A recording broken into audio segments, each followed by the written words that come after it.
तुम्ही स्वीकारलंत ना, मशाल चिन्ह स्वीकारलं तुम्ही, शिवसेना उद्धव बाळासाहेब ठाकरे यांच्या नेतृत्वाखालचं नेतृत्व स्वीकारलं आणि तुम्ही निवडून आला पक्ष फुटल्यावर.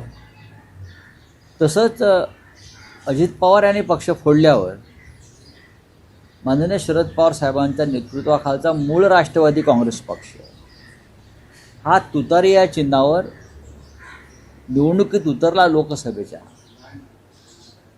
आणि मला वाटतं त्यांनी त्यांच्या 7 की 8 जागा निवडून आल्या फार कष्टानं. या जागा सहज निवडून येत नाही. पवारसाहेबांनी सुद्धा त्यावेळेला महाराष्ट्रामध्ये वणवण फिरून खासदार निवडून आणले आणि त्यांनी कमी जागा, मला वाटतं त्यांनी 10 जागा लढवल्या आणि 8 जागा जिंकल्या. मला वाटतं 8. करेक्ट. अस्वस्थ व्हायचं कारण कोणाला असण्याचं कारण नाही. का अस्वस्थ आहे? आपण तुतारी चिन्ह स्वीकारलं, आपण शरद पवार साहेबांचं नेतृत्व स्वीकारल्यावर निवडून आलेला. आणि शिवसेनेचे खासदार असतील किंवा माननीय पवार साहेबांचे खासदार असतील किंवा महाराष्ट्रातले काँग्रेसचे खासदार असतील, तुम्हाला झालेलं मतदान आणि तुम्हाला जे लोकांनी निवडून दिलं आहे ते मोदी, शहा आणि फडणवीस यांच्या विरोधामध्ये मतदान करून तुम्हाला निवडून दिलं आहे. मग अस्वस्थ का होतं? कोणाला घाबरत आहे? काही कारण नाही ना. मला वाटत नाही की पण अस्वस्थ वगैरे कोणी नसतं. मोदी आणि शहा आणि इतर काही घटक हे दबावाचं राजकारण करतात आणि असे मासे आपल्या गळाला लावतात.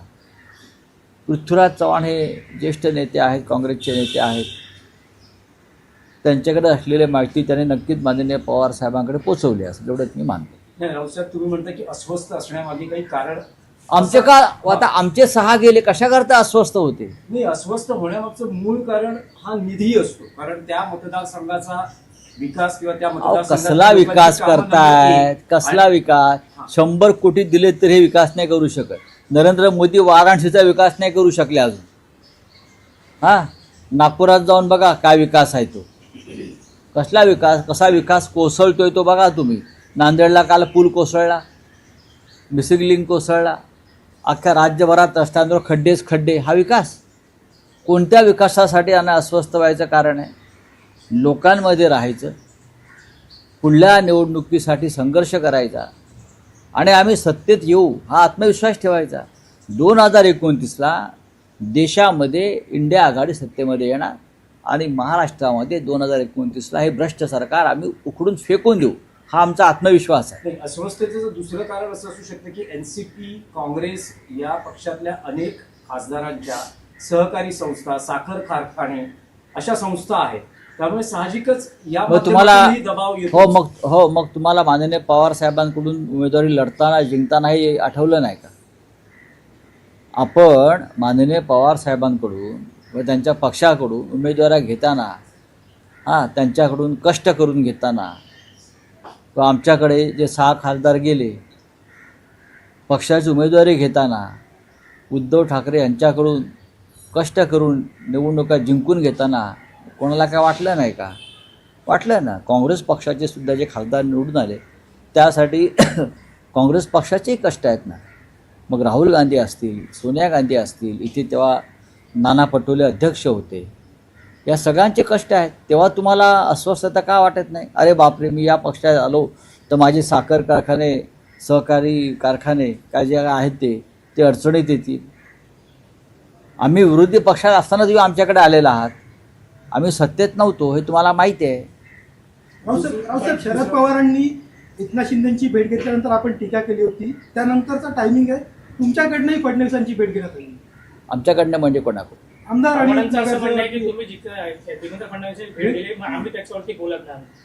सोडून द्या, तो विषय काल झाला, तो विषय काल संपलेला आहे. माननीय शरद पवार साहेबांचं माझी काल चर्चाही झाली, सुप्रियाताईशी माझं बोलणं झालेलं आहे. आम्ही आमच्या भावना व्यक्त केल्या, बस.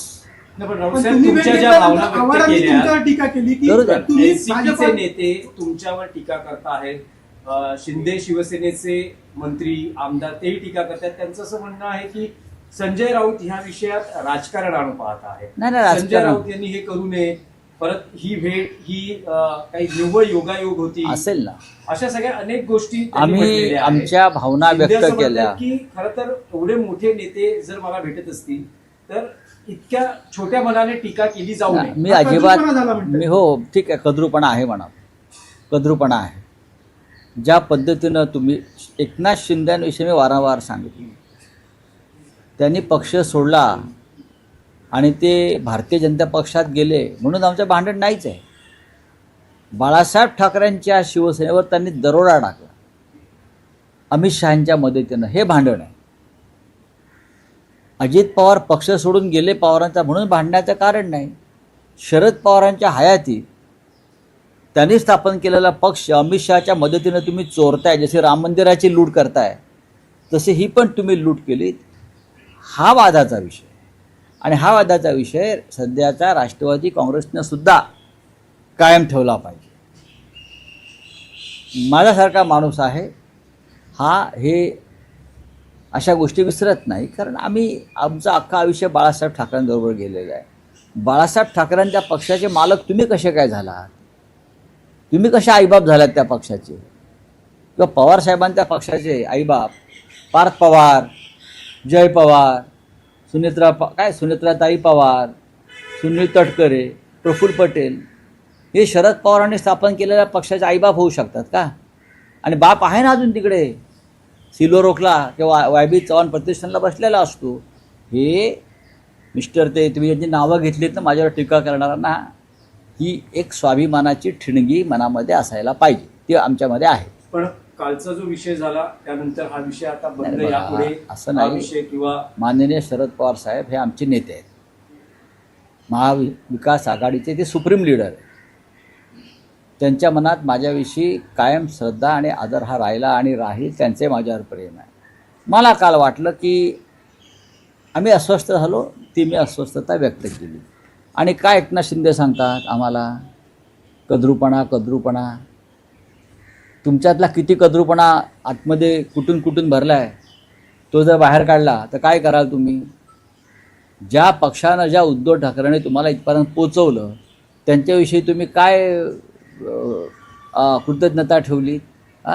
नाही ना. त्यांनी हे बोलू नये. शरद पवार यांच्यासारखा नेता जेव्हा अशा व्यक्तीला भेटतो तेव्हा त्या व्यक्तीला प्रतिष्ठा मिळते. हे पवारसाहेबांचं मोठेपण असं माझं म्हणणं आहे. पवारसाहेब इतके मोठे नेते आहेत, हे जेव्हा एखाद्या गद्दाराला भेटतात किंवा गद्दार त्यांना भेटतो एखादा आमच्या दृष्टीनं, तेव्हा त्या गद्दाराला प्रतिष्ठा मिळते. ही एवढंच मत मी व्यक्त केलं. पिंपरी चिंचवड महानगरपालिकेच्या संदर्भात एक पत्र लिहिले तुम्ही फडणवीसांना भ्रष्टाचाराच्या संदर्भात, काय नेमका भ्रष्टाचार आहे तिथे, काय?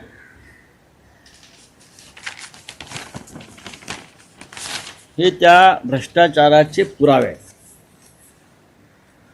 पिंपरी चिंचवड महानगरपालिका, बरं का, पिंपरी चिंचवड महानगरपालिकेमध्ये शालेय साहित्य खरेदी झाली. नियम काय आहे? सरकारी किंवा 3 लाखाच्या वर खरेदी असेल, ई टेंडर काढा किंवा टेंडर काढा. या प्रकरणामध्ये एक जगदंब टेक्स्टाईल नावाची सोलापूरची कंपनी आहे. कोणत्याही टेंडरशिवाय 550 कोटीचं काम शालेय खरेदीचं या जगदंब कंपनीला देण्यात आलं. आणि अवाच्या सव्वा दरानं हे प्रकरण हायकोर्टामध्ये गेलं. हायकोर्टानं कान उपटले. प्रकरण सुप्रीम कोर्टामध्ये गेलं. सुप्रीम कोर्टाने जगदंबाला दरपत्रक ठरवून दिलं, या दरानं तुम्ही शालेय शिक्षण साहित्य पिंपरी चिंचवड महानगरपालिकेच्या प्राथमिक आणि माध्यमिक शाळांना पुरवायचं. दर काय आहे? 239 रुपये. हा सुप्रीम कोर्टचं दरपत्रक आहे, सुप्रीम कोर्टाने दिलेला आदेश आहे. आणि महानगरपालिकेनं काय भावाने दिलेला आहे तर 894. म्हणजे एक नग म्हणजे 547 रुपयाचा फरक आहे. अशा तऱ्हेनं साधारण 550 कोटी रुपयाचा हा अपहार आहे. सुप्रीम कोर्टाची मार्गदर्शक तत्त्व डावलून पिंपरी चिंचवड महानगरपालिकेच्या आयुक्ताने आणि प्रशासनानं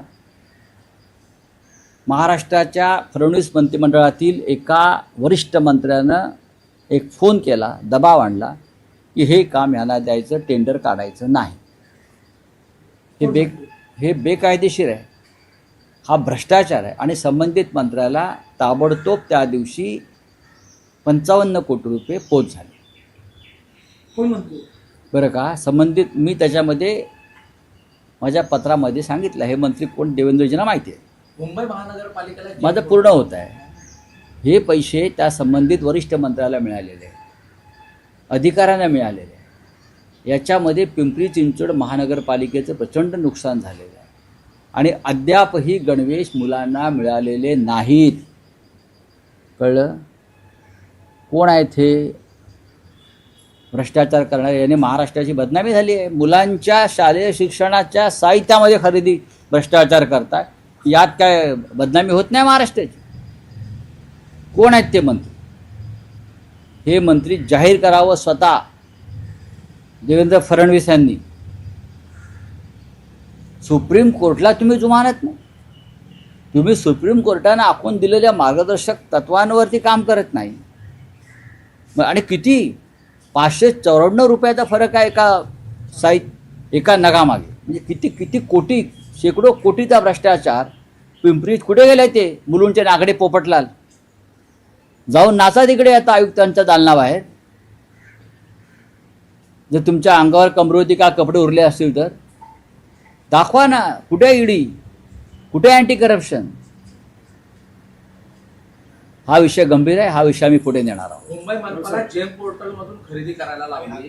तिथे नाही, मुंबई महानगर हा विषय माझा नाही. आहे की डॉक्टर मारहाण प्रकरणात आरोपी असलेले शिंदे शिवसेनेचे नगरसेवक रमेश म्हात्रे यांच्या बाबतीत न्यायालयानं म्हटलं की त्यांना न्यायालयात हजर करा, त्यानंतर आम्ही पुढील आदेश देतो. पण सरकार आणि गृह विभाग त्यांना वाचवण्याचा गुंडांना प्रयत्न करतो वाचवतंय. असं बघा. वाटतं का? कारण पोलिसांनी पोलीस कोठडीऐवजी डायरेक्ट न्यायालयीन कोठडीची मागणी केली. हो, असं आहे की याला जबाबदार राज्याचे गृहमंत्री आहेत. पोलीस त्यांचं ऐकत नाहीत. खास करून ठाणे जिल्ह्यातले पोलीस हे त्यांचं ऐकत नसून ठाणे जिल्ह्यातलं पोलीस आयुक्त आणि त्यांचं पोलीस दल संपूर्ण शहरातलं हे डेप्युटी CMचं हे आहे, घरगडी आहे, हरकामे आहेत. सामान्य माणसाला एक न्याय आणि महिला डॉक्टरवरती हल्ला करणाऱ्या गुंडांना दुसरा न्याय. कोण लागतात तुमचे हे गुंड? हे प्रकरण साधं नाही आहे. हे प्रकरण आम्ही सोडणार नाही. ह्याच्यामध्ये न्यायालयाची कसोटी तर आहेच आणि ह्याच्यामध्ये पोलीस दलाची प्रतिष्ठाही पणाला लागलेली आहे.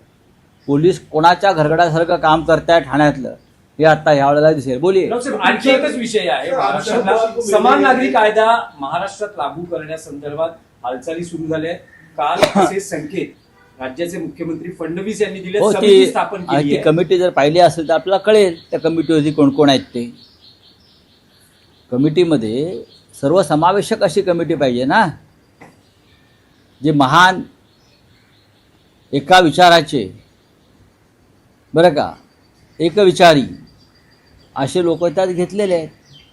खरं म्हणजे त्या कमिटीमध्ये दोन्ही सभागृहातील जे प्रमुख नेते आहेत त्यांनाही घेतलं पाहिजे. समान नागरी कायदा हा महाराष्ट्रासाठी आपण आणणार असाल तर तो काय फक्त एका विचाराच्या पक्षाची भूमिका असू शकत नाही ना. समान नागरी कायदा ही सगळ्यात आधी या भारतामध्ये जर कोणी आवाज उठवला असेल तर तो हिंदू हृदय सम्राट बाळासाहेब ठाकरेंनी उठवलेला आहे. मग त्याच्यामध्ये या सभागृहातले विधानसभेतले 2 प्रमुख पक्षाचे नेते हवेत किंवा विधान परिषदेतले हवेत. दिलेत का? नाही. त्यांच्या हाताखालची ताटाखालची मांजरं होऊ शकते अशा प्रकारचे लोक आहेत. जस्टिस रंजना देसाई त्याच्या प्रमुख आहेत. जस्टिस रंजना देसाईंनी हेच काम गुजरातमध्ये केलेलं आहे. मला त्यांच्याविषयी आक्षेप नाही आहे. जस्टिस रंजना देसाई यांनी ह्याच समितीचं काम उत्तराखंडमध्ये केलं आहे आणि आसाममध्ये केलं आहे. जिथे जिथे भारतीय जनता पक्षाची सरकार आहेत तेथे समान नागरी कायद्यासंदर्भात ड्राफ्ट तयार करण्याचं काम रंजना देसाई यांच्याकडेच दिलेलं आहे जाणीवपूर्वक. हे थोडं रहस्यमय आणि संशयास्पद आहे आणि ते रहस्य काय ते माझ्याकडे आहे, मला माहिती आहे. नाही राऊत साहेब, यातला एक स्पेसिफिक प्रश्न आहे. राऊत साहेब, स्पेसिफिक प्रश्न हा आहे. तुम्ही म्हणालात की देशात सगळ्यात पहिला आवाज समान नागरी कायदा लागू करण्यासंदर्भात महाराष्ट्रातून बाळासाहेबांनी उचलला. जर महाराष्ट्रामध्ये हा कायदा लागू केला जाणार असेल तर त्याला शिवसेना उद्धव बाळासाहेब ठाकरे पक्षाचं समर्थन विधिमंडळात मिळेल का? आधी या कमिटीचं काम सुरू होऊ द्या. या कमिटीला अनेकांना बोलवावं लागेल, अनेकांना. त्याच्यामध्ये काय भूमिका आहेत प्रत्येक घटकाच्या त्या समजून घ्याव्या लागतील. त्याच्यामध्ये जर भारतीय जनता पक्ष राजकारण आणत असेल तर आम्हाला त्याच्याकडे फार डोळसपणे पाहावं लागेल. पण आम्हाला माहिती आहे समान नागरी कायदा काय असायला पाहिजे, कसा असायला पाहिजे, त्याच्यामध्ये कोणते मुद्दे असायला पाहिजे, हे आमच्याकडे त्यांच्यापेक्षा आधीपासून आम्ही याचा अभ्यास केलेला आहे. हा बोलिये. चिंचवडमध्ये सर अजूनही कचऱ्याच्या ढिगाऱ्याखाली लोक अडकलेली शरद आहेत. पवार ने एकनाथ शिंदे की मुलाकात ली है तो? इस बारे में आप नाराज थे, तो क्यों नहीं, नाराज कल थे, आज नहीं है. पवार साहब हमारे सुप्रीम लीडर है महाविकास आघाड़ी के, हमारे नेता है. कल हमारी भावना थी, हमने कल उस बारे में क्या वजह व्यक्त की थी? है. नहीं, देखिए, एकनाथ शिंदे इस देश का सबसे बड़ा गद्दार है, यह हम मानते हैं. जब अजित पवार ने पवार साहब की पार्टी तोड़ी तो भी हमें इतना ही दिल को हमारी चोट लगी. ऐसे लोगों को, हमारे जैसे लोगों ने जो राजनीति में है, प्रतिष्ठा नहीं देनी चाहिए किसी भी हालत में. तो कल कोई भी गद्दारी करेगा और हम बड़े नेता जाकर उनके घर में चाय पियेंगे तो कार्यकर्ता क्या सोचेंगे. मैं कार्यकर्ताओं के भावना के बारे में बोल रहा था कि कार्यकर्ता को अच्छा नहीं लगता. चलो ठीक है. सर, जब नितिन गडकरी कह रहे हैं कि उनकी बदनामी की जा रही है T20 को लेकर, आप किसे देखते हो कि विपक्ष तो इतना कमजोर हो चुका है, तो उनकी बदनामी आपको कर बोल रहा है? नहीं तो गडकरी साहब ने उसका एक प्रेजेंटेशन देना चाहिए. लोगों के मन में जो भ्रम फैला है उसमें उनके पार्टी के लोग हैं. नितिन गडकरी जी को बदनाम करने में और कोई नहीं है, भारतीय जनता पार्टी के ही लोग हैं जो गडकरी साहब को बदनाम करना चाहते हैं, उनको किसी एक जाल में फंसाना चाहते हैं.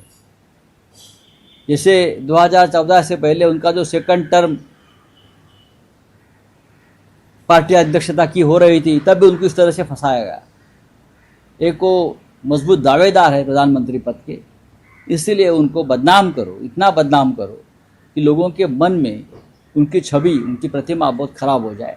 और ये उनके पार्टी के लोग कर रहे हैं, उनको भी मालूम है. नाशिकमध्ये नगरसेवकांना गळाला लावायचा प्रयत्न चालू आहे.